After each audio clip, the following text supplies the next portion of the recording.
नमस्कार मित्रांनो. मित्रांनो, आज आपल्या बैलगाडा क्षेत्रासाठी एक काळा दिवस उजाडला आणि आपले सर्वांचे आवडते, ज्यांच्यासाठी आपण कालपासून ईश्वरचरणी प्रार्थना करत होतो की त्यांना चांगलं आरोग्य लाभू दे, त्यांची तब्येत ठणठणीत होऊ देत आणि ते या एका वाईट प्रसंगातून बाहेर निघू देत. परंतु देवाच्या मनात आणि काळाच्या मनात काही वेगळंच होतं आणि आज सकाळी आपल्या रणजित सर निंबाळकर यांच्या निधनाची बातमी आली. 5 मिनिटं काही सुचत नव्हतं की काय बोलावं, काय करावं. एक खूप निर्भीड आणि राजा माणूस, जो माणूस वर्षभरापूर्वी या बैलगाडा क्षेत्रामध्ये आला आणि अगदी कमी वेळेमध्ये या माणसाने संपूर्णपणे बैलगाडा क्षेत्र व्यापून टाकलं. कमी वेळेमध्ये बैलगाडा क्षेत्रातल्या सगळ्या मंडळी, सगळं प्रेक्षक वर्ग या माणसाला ओळखू लागलं आणि आपल्या बुद्धीच्या जोरावर, आपल्या बोलण्याच्या कौशल्याच्या जोरावर तरुणांमध्ये खूप मोठी क्रेज या माणसाची तयार झाली. निंबाळकर सर तरुणांसाठी ज्ञानज्योती अकॅडमीच्या माध्यमातून खूप मोठं असं व्यावसायिक शिक्षणाची व्यवस्था करत होते आणि प्रचंड प्रमाणात एकदम दिलखुलास व्यक्तिमत्व असलेला हा माणूस. ते मैदानावरती आले की कायम सर्वांना हसत खेळत हाक मारत राहणार. संपूर्णपणे सर्व वातावरण हसत खेळत ठेवायचे. कायम त्यांच्या मुलाखती बघायला किंवा त्यांनी त्यांच्या युट्यूब चॅनलवर टाकलेले व्हिडिओज बघायला खूप बरे वाटायचे की एक निर्भीडपणे बोलणारा माणूस, निर्भीड आपलं व्यक्तिमत्व, निर्भीड आपले विचार मांडणारा माणूस. तो माणूस आज आपल्यातून निघून गेलाय. त्यांच्या जाण्यानं ही काही जी पोकळी निर्माण झाली बैलगाडा क्षेत्रामध्ये, ही कधीही न भरून येणारी पोकळी निर्माण झाली. मित्रांनो, प्रथमतः आपण सरांना भावपूर्ण श्रद्धांजली अर्पण करूया आणि ईश्वरचरणी प्रार्थना करूया की ज्यांनी कुणी हे केलंय आणि ज्यांच्यामुळे हे झालंय त्या सर्वांना कडक शिक्षा व्हावी आणि त्यांना शिक्षा मिळाली तरच आपल्या सरांच्या आत्म्याला शांती लाभेल. त्याच्यामुळे त्यांना लवकरात लवकर ह्या सर्व गुन्हेगारांना शिक्षा व्हावी आणि सरांच्या आत्म्याला शांती प्राप्त व्हावी. सरांचा विठ्ठल नानांवर खूप जीव होता. सर कायम म्हणायचे की विठ्ठल नाना म्हणजे आपल्यासाठी सर्वस्व आहे. हा माणूस माझ्या आयुष्यात आलेला एक मोठा माणूस आहे. या माणसाच्यामुळं मला कुठलं टेन्शन नसतंय. माझं सगळं नियोजन हा माणूस करतो. माझे बैल सांभाळतो, गाडीवर ड्रायव्हर म्हणून बसतो, सुट्टी मेकरचं मला टेन्शन नसतं. सगळं माणूस हा करतो. त्याच्यामुळे मी निर्भीड राहतो. आणि विठ्ठल नानांसाठी त्यांनी गाडी दिली होती. त्याच्याबरोबर विठ्ठल नानांना ते आता घर देखील बांधून देणार होते आणि ते पूर्णपणे तयारी करत होते. आपले सर्जा आणि सुंदर हे दोन्ही बैल विठ्ठल नानांपाशीच होते. त्याच्यामुळं त्यांचं आणि त्यांचं खूप मोठं नातं आहे. आज विठ्ठल नानांची काय स्थिती असेल आपण शब्दात मांडू शकत नाही. काही जणांच्या इगोच्या पायी, काही जणांच्या मोठेपणाच्या पायी, काही जणांच्या पैशाच्या माझापायी आज एक चांगला माणूस आपल्या या बैलगाडा क्षेत्रातून निघून गेलाय आणि त्यांनी जे हे कृत्य केलंय ते बैलगाडा क्षेत्राला एक काळ डाग लावणारं कृत्य केलंय. आज तुमच्या या कृत्याच्यामुळे या संपूर्ण क्षेत्रावर आज एक मोठी शोककळा पसरली. आज क्षेत्राला धोका निर्माण करणारं काम तुम्ही आज केलाय.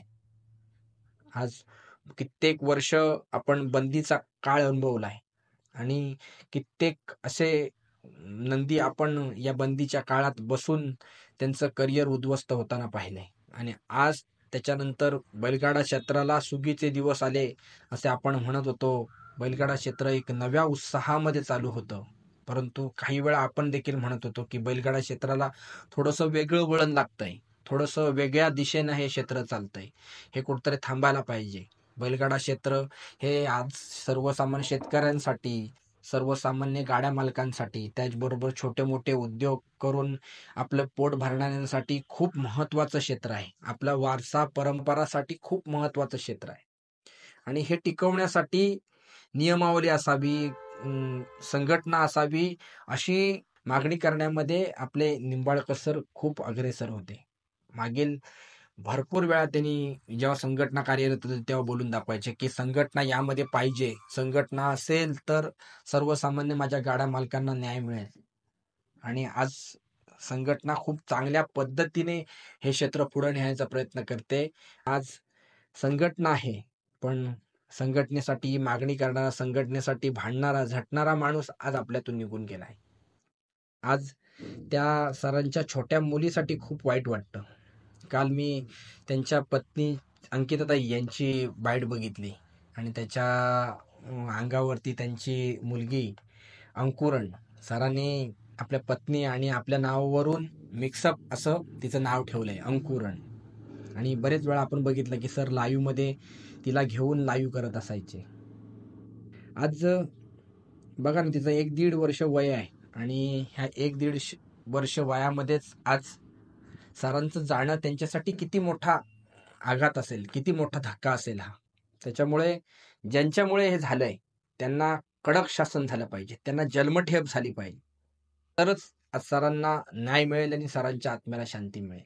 कालपासून प्रचंड प्रमाणात बैलगाडा क्षेत्रामध्ये आणि बैलगाडा प्रेमींमध्ये उद्रेक बघायला मिळतोय आणि प्रचंड प्रमाणात लोक भडकलेले दिसत आहेत आणि ते भरपूर मागण्या करतात. त्याच्यामध्ये सर्वात मोठी मागणी जर बैलगाडा प्रेमींची सर्वात जी कोणती आहे ती आहे की हे प्रकरण ज्या आपल्या सुंदर बैलाच्या खरेदी विक्रीवरून झालंय, त्या सुंदर बैलाला पहिला गौतम काकडेंच्या दावणीवरून सरांच्या दावणीला आणलं गेलं पाहिजे आणि त्याला भविष्यामध्ये सरांच्या नावाने पळवला गेला पाहिजे हा सुंदर.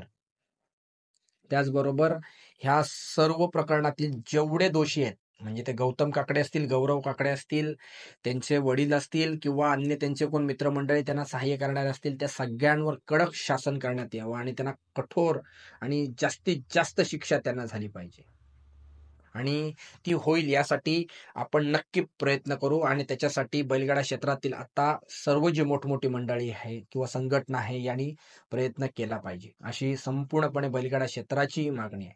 परंतु मित्रांनो, हे सगळं करत असताना आज आपण बघतोय की प्रचंड प्रमाणात लोकांचा रोष बघायला मिळतोय, परंतु आपण सर्वांनी थोडस शांतता राखावी. कारण का आज बैलगाडा क्षेत्र हे खूप नाजूक वळणावरती आहे आणि इथून काही चुकीच्या गोष्टी घडण्यापेक्षा आणि त्याचा त्रास बैलगाडा क्षेत्राला होण्यापेक्षा काही गोष्टी ह्या मर्यादित राहिल्या पाहिजेत. काही गोष्टींच्यामुळे बैलगाडा क्षेत्राला धोका निर्माण होणार असेल तर ते खूप वेदनादायी असेल आणि निंबाळकर सरांची देखील हीच इच्छा होती की हे बैलगाडा क्षेत्र असंच अविरत चालू राहिलं पाहिजे. त्याच्यामुळे हे बैलगाडा क्षेत्र देखील चालून असंच राहिलं पाहिजे. खराब मंडळी आहे यांना बैलगाडा क्षेत्रापासून लांब ठेवलं पाहिजे आणि आज सर्वसामान्य मालकांचा, सर्वसामान्य शेतकऱ्यांचा आणि सर्वसामान्य बैलप्रेमींचा हा बैलगाड्याचा वारसा आणि संस्कृतीचा खेळ आपला असाच पुढे चालू राहिला पाहिजे आणि त्याच्यासाठी आपण देखील प्रयत्न केले पाहिजेत. आणि हीच खऱ्या अर्थानं आपल्या निंबाळकर सरांना श्रद्धांजली असेल. बाकी आपल्या वतीनं या प्रकरणावर जेवढा आवाज उठवता येईल तेवढा आपण नक्की उठवू. आणि शेवटी पुन्हा एकदा आपण निंबाळकर सरांना भावपूर्ण श्रद्धांजली अर्पण करूया. आणि सर, तुम्ही जिथे कुठे असाल तिथे तुमचे असेच निर्भीड विचार मांडत राहा आणि अन्यायावरती आवाज उठवत राहा. धन्यवाद.